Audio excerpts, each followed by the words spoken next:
Hello everyone! Welcome po ulit sa aking YouTube channel, Quezon Province Realty TV. Okay, it's me again, Miss Geraldine Villarasa.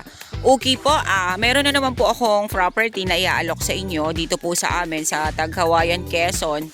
Ito po ay mismong dito po sa town proper ng Tagkawayan. Ano po, mula po doon sa highway hanggang dito po sa property ay nasa 1 kilometer lang po ang layo niya. Then nakita nyo naman po kanina yung mga video ko.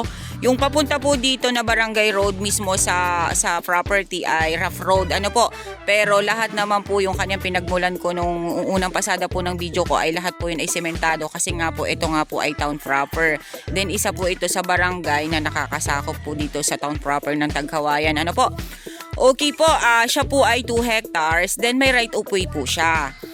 Yung right of way po ay nakaumang naman na po dito. Ano po? Okay, ipapakita ko po sa inyo yung right of way. Yan pong natututukan na yan ng aking camera. Yan po yung barangay road na nagko-connect po doon sa town proper. Ano po? Okay, ito po yung right of way na dadasdasin natin papunta po doon sa area. Ayan, napakalapit na lang po ng property. Yan lang pong kabila na yan. Yan na po yung property. Ano po? Pero itong malapit na to, nakaumang na po yung kalsada. Pagdating po dun sa may bahay na yon, dun po tayo magi-start ng gagawing kalsada. Okay, tara po at papasukin natin. Samahan nyo ako ang 2 hectares ng Tagkawayan, Quezon. Okay, nandito na po ako sa area. Ano po? Yan po yung kaninang itinuro ko sa inyo na kalsada. Napapasok po dito sa ibibenta kong 2 hectares. Ano po? Wala po tayong problema about sa right of way kasi yung pong may-ari nitong ibinebenta ko at ito pong may-ari nito ay iisa lang po. Kaya magbibigay po siya ng right of way dyan papunta po dito sa 2 hectares. Okay, tara po, papasukin na natin ang 2 hectares ng Tagkawayan, Quezon.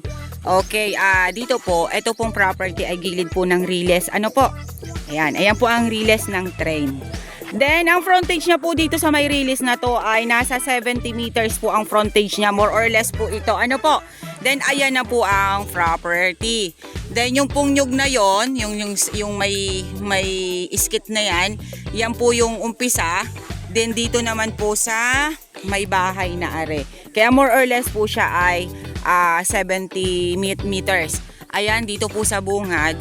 Ayan, meron na pong mga langka dito sa side na to. Okay, tara po. Medyo po siya dito ay dumahilig ng konti. Kasi nga po, ito nga po ay release ng trend. Kaya medyo po dito ay tinambakan. Ano po? Then ito pong property, ayan pala yan. Ayan po siya. About po sa electricity, ayan meron po tayo ditong kable ng kuryente. Kasi ito nga po ay poblasyon. Ito pong property na to. Nasa loob po ito ng poblasyon ng Tagkawayan, Quezon. Kuya, tara baba tayo dun sa may palayan. Saan ba may malinis ditong babaan? Ayan po, yung pong nyug na yan, na kulay yellow ang bunga. No. Yellow nga, orange. Yan po ang start ng property. Paakyat po yan doon sa mga nyugan na yon. Ano po? Tara po, doon po muna tayo sa nyugan pupunta. Okay. Ito po ay 2 hectares, kaya ito po yung malaki. Ayan. About po naman sa source of water dito, ito nga po ay poblasyon. Meron na po dito, tawag nito, nawasa. Ayan, dito po sa side na medyo po siya tumalibis. Ano po? Go! Ayan, Ano ba yan? Ang swerte ko naman! Nakadali ako ng Nakadali ako ng tayo ng apak. Awang ko ba yan? Ayan, Buenas daw po yun. Nakaapak po ako ng dumi. Ayan, dito po sa side na to, mga Indian Mingo po siya, then mga langka. Then more on po ay nyog. Ayan, makikita po natin ang mga nyog is takaran talaga siya. Ayan, meron po siyang kulungan ng baboy. Ilang peraso lang naman po. Ano po? Natatakot ako dun sa aso. Baka tumakbo yan. Ang haba ng tali. Yan o. Dito tayo mag Okay, dito po muna ako sa may palayan ano po at ako po'y natakot dun sa aso. Baka po ako'y kabkabin. Diyos ko, ito po yung ilang pitak na palayan niya ano po. Pero sa palagay ko po ay hindi na po ito tinataniman. Ayan. Bale, 1, 2, 3, 4. Mga 5 pitak po ito ng palayan ano po. Ayan. Then, yung mga nyug pong yan ay kasama pa rin po yan sa property. Then, ito po yung mga nyug naman dito sa kabilang side. Ayan. Dito naman po sa kabilang are, siya po ay padahilig. Padahilig lang po siya ng konti. Tingnan nyo po ang mga bunga ng nyug niya, oh. Oh, napakarami po niyang... Ayan, napakaganda po nung area na to kasi ito po ay poblasyon na. Nga lang po, syempre... medyo po ito ay may presyo kasi nga po ay napakalapit po nito sa National Highway or talagang poblasyon na po talaga siya. Ayan, tingnan nyo po ang mga nyugo. Oh.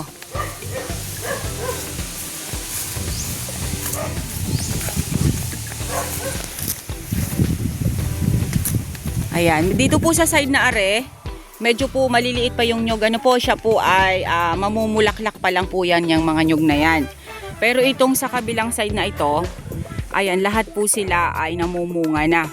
May na-harvest na po. Mga takaran po sila halos. Kita naman po ninyo yung mga bunga niya. Talagang napakarami pong mamunga ng nyug. Ayan. Wala po akong masyadong nakitang fruit bearings. Doon lang po sa may bungad. Then halos lahat po siya ay nyog. Ano po? Ang kagandahan po kasi nito, dahil yung right of way doon, wala po tayong po problemahin. Dahil siya rin po ang may-ari nung property na yun doon sa bungad. Yung po kasing bungad na yun ay sinubdivide niya. Then ito pong nasa likod, ibinibenta naman po niya ng lahatan. Ayan, ang ganda po ng mga nyug, oh. Pag ito po nataniman itong, kahit ito pong banda dito sa may palayan, hindi na po siya taniman ng palay, or pwede na po nating taniman ng mga nyug yan, oh. Etong side na are.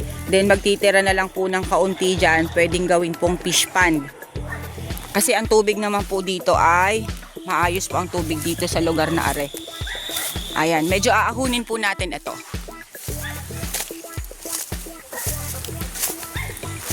Ayan. Di naman po nakakatakot lakaran. Kasi nga po ay, ang damo po niya ay hindi ganun ka lago. Ayan po siya. Dahilig po talaga yung lupa niya. Ano po? Ayan, pero hindi naman po siya yung katulad ng iba na talagang bundok na bundok.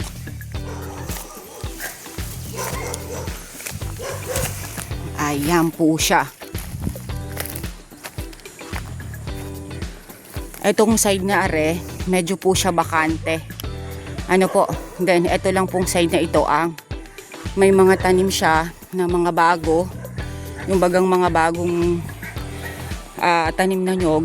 Pero, mga 5 years lang po niyan, mamumunga na rin po yan. Ayan, ang ganda po ng area, oh.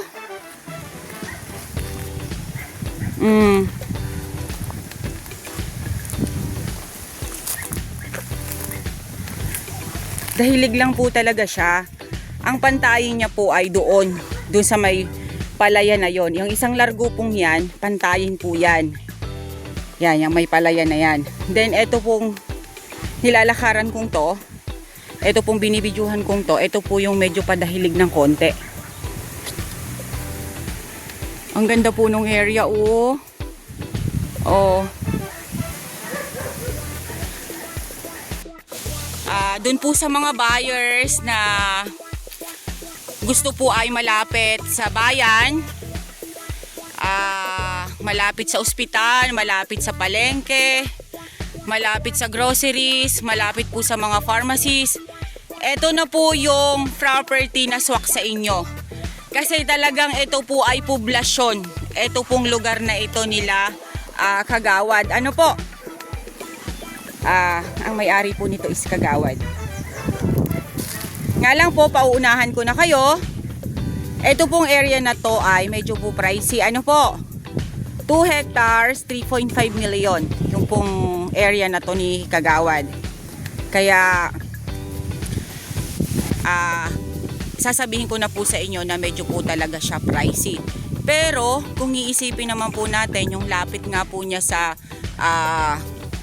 bayan or sa mga kailangan ng tao ay napakalapit po na rin. Saglit lang po ay palengke na, saglit na lang po is ospital na, mga groceries na, konting-konti lang po natakbo ng sasakyan. Ayan. Tara po, ikot pa po tayo ng ibang part.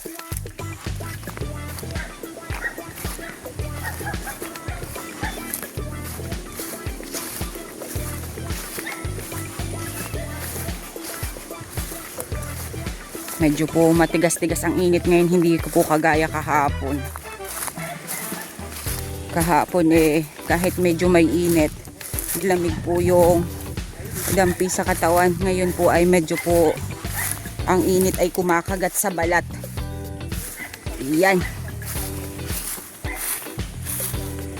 Yan po siya. Okay. Ayon, may mga mangga doon sa side na yon. Din dito po sa part na to, dumahilig din po siya ng konti.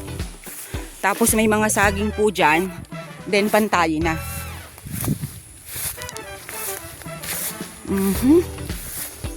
Kailangan ko po talagang magbota.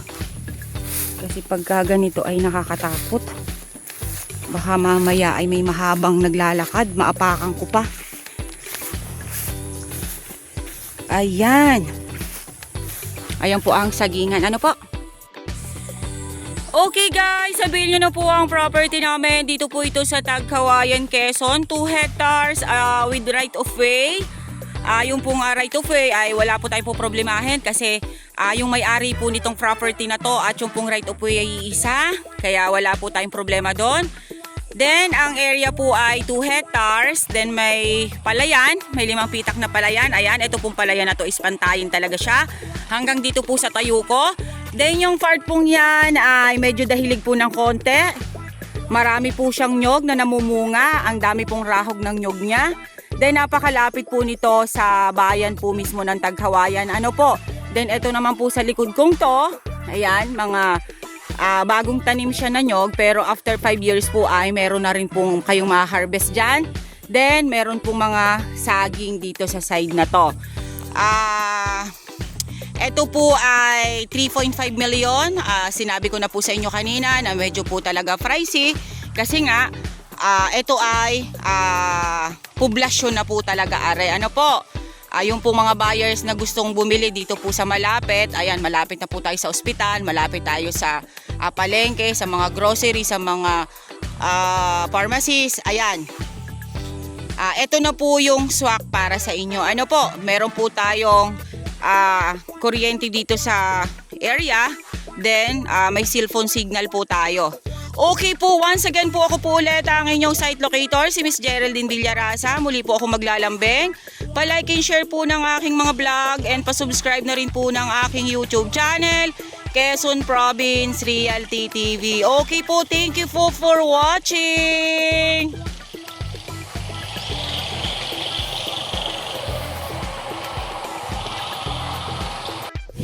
Okay, ito pong side na to, ayan, yan side na yan, kasama pa rin po yan sa 2 hectares ni Kagawad, ano po. Then ito pong palayan, nandito po siya sa gitna. Then yung kabilang side na yan, medyo po dahilig din po ng konti, pero mababa lang po yung pagkadahilig niya. Ano po, yan po ang kasama sa 2 hectares ni Kagawad hanggang dyan po sa side na yan. Ano po, ang kagandahan po kasi nito, nakapangalan po mismo kay Kagawad yung titulo. Ayan, ang binayaran po natin dito ay yung titulo at saka yung malapit po sa bayan mismo ng Tagkawayan, Quezon. Ano po?